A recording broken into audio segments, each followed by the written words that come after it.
paalala sa ating pong lahat. Dito sa pangalawang Korinto 5:17, ganito po ang sinasabi. Kaya't kung nakipag-isa na kay Kristo ang isang tao, isa na siyang bagong nilalang. Wala na ang dati niyang pagkatao. Sa halip, ito'y napalitan na ng bago. Amen. Amin Diyos, salamat sa mga papuri, pagluwalhati, pagdakila na ialay namin sa iyo. Unang-una, ang aming buhay. Salamat po na naging katanggap-tanggap po sa inyo yon. Kapagkat yun naman po ang nararapat namin gawin. Kaya, pinagpala mo na nga po yung mga nakalipas naming mga gawain. At sa aming pag-aaral ng mga salita mo, nakatitiyak kami na pagpapalain mo kami doon. Sa mga salita mo na nagbibigay sa amin ng pag-asa, nagbibigay sa amin ng buhay. Sa pagkatuwid, O Diyos, sundin namin ang mga nakatala doon na ipamuhay namin. Kaya salamat sa gabay at patnubay mo, Panginoon, lalo na po sa bagong taon na ito na maging masikap kami, maging masipag kami, masikasig, na paglingkuran ka nga po namin. Magagawa lang po namin yon, Panginoon, sa tulong mo. Salamat po na lagi mo kaming samahan sa pamumuhay na ito. Muli ka, luwalhatiin ka nga po, O Diyos. Ito po ang dalangin namin sa tayong pangalan na Jesucristo. Amen. Yun po natin yung new creation, bagong nilalang. Yung lumang taon lumipas na. Yung bagong taon, yun naman ang dumating na. Bilang mga tunay na mga Kristiyano, mga kapatid, kailangan tayo laging bago. Bago sa ating buhay, bago sa ating pamumuhay. Maraming tao ngayon na naghangad na magkaroon sila ng pagbabago sa buhay nila. Halimbawa, mga kapatid, sa kanyang pagbabago, sa taon na ito, nakita mo sa personal na appearance niya, bago nga naman ang lahat. Bago ang sapatos, bago ang medyas, bago ang pantalon, bago ang damit. Lahat bago. Sa mga babae, ganun din. Puro bago ang kanilang pananamit. Pati kanilang mga gamit, puro bago. Ngunit, may isang luma doon. Luma ang kanilang buhay, luma ang kanilang pagkatao at pamumuhay.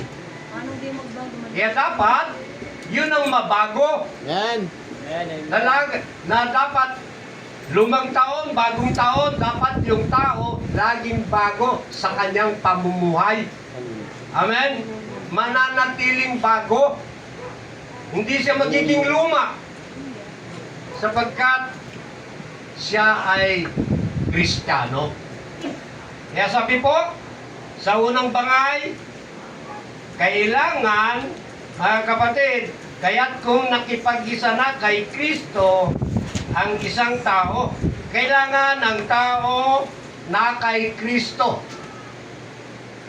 Pagka ang tao na kay Kristo, mga kapatid, meron na siyang Espiritu ng Diyos, meron na siyang Espiritu ni Jesucristo, meron na siyang Espiritu ng banal na Espiritu na nananahan sa Kanya, kaya siya makapamumuhay ng maayos na pamumuhay.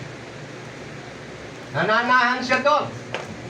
Kailangan ng bawat tao ma-encounter niya ang Panginoong Jesucristo sa buhay na ito, mga kapatid. Tulad ni Apostol Pablo. Si Apostol Pablo, isang mahusay na naglilingkod sa kanyang relihiyon noong mga nakaraang panahon na yon. Siya ay Pariseo, mga kapatid. Ngunit, hindi pa niya natatagpuan ang Panginoon. Mas minagaling niya ang kanyang reliyon. Kaya, hindi siya nababago. Ngunit, dumating ang pagkakataon na ma-encounter niya ang Panginoong Jesucristo doon sa daan ng Damascus. Na-encounter niya ang Panginoon. Tingnan nga po natin dito. Sa Acts chapter 9, verse 3 hanggang 6 muna. Naglakbay si Saulo papuntang Damasco at muli siya malapit na sa lungsod, biglang kumislap sa paligid niya ang mga nakasisilaw na liwanag mula sa langit. Natumba siya sa lupa at narinig niya ang isang tinig at nagsasabi, Saulo, Saulo, bakit mo ako inuusig? Sino kayo, Panginoon? Tanong niya. Ako'y si Jesus, ang iyong inuusig. Tugon ni natinig sa kanya. Tumayo ka at pumasok sa lungsod. Doy, sasabihin sa iyo kung ano ang dapat mong gawin. Na-encounter niya ang Panginoong Jesucristo. Sa panahon na yon, mga kapatid, ang nangyari nga po doon kay Apostol Pablo o Saulo ay na-encounter niya ang Panginoon, nabulag siya. Sa kanyang pagkakabulag na yon, nilalalayan siya para pumasok doon sa Damascus. At meron namang isang alagad ng Panginoon doon na walang iba kundi si Ananias, na inutusan ng Panginoon para puntahan si Saulo o Pablo.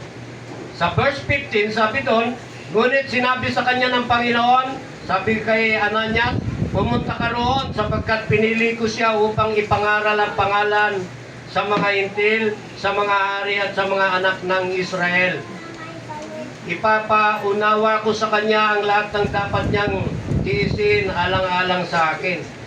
Pumunta nga si Ananias sa naturang bayan at ipinatong ang kanyang kamay kay Saulo. Sabi niya, kapatid na Saulo, pinapupunta ako rito ng Panginoong Jesus at nagpakita sa iyo sa daan ng ikaw ay papunta rito. Isinugo niya ako upang muli kang makakita at upang mapuspos ka ng Espiritu Santo noon day. May nalaglag na tila mga kaliskis mula sa kanyang mga mata ni Saulo at nakakita na siyang muli. Tumayo siya at nagpabautismo. Ayun, nagpabautismo. Naging Kristiyano na po siya noon. Yung pagkaka-encounter niya sa Panginoon. Nagpabautismo siya. Maraming tao sa panahon na ito, nandun sila sa minamagaling nilang reliyon, ngunit hindi nila nai-encounter ang Panginoon. Ang minamagaling nila, yung kanilang relihiyon, mga kapatid, di nga nila kilala ang Panginoon Ngunit si Apostol Pablo bilang huwaran, ayaw niya kay Jesucristo, ngunit gusto siya ni Jesucristo, tinanggap siya ni Jesucristo para ipangaral ang mabuting balita ng kaligtasan. Amen?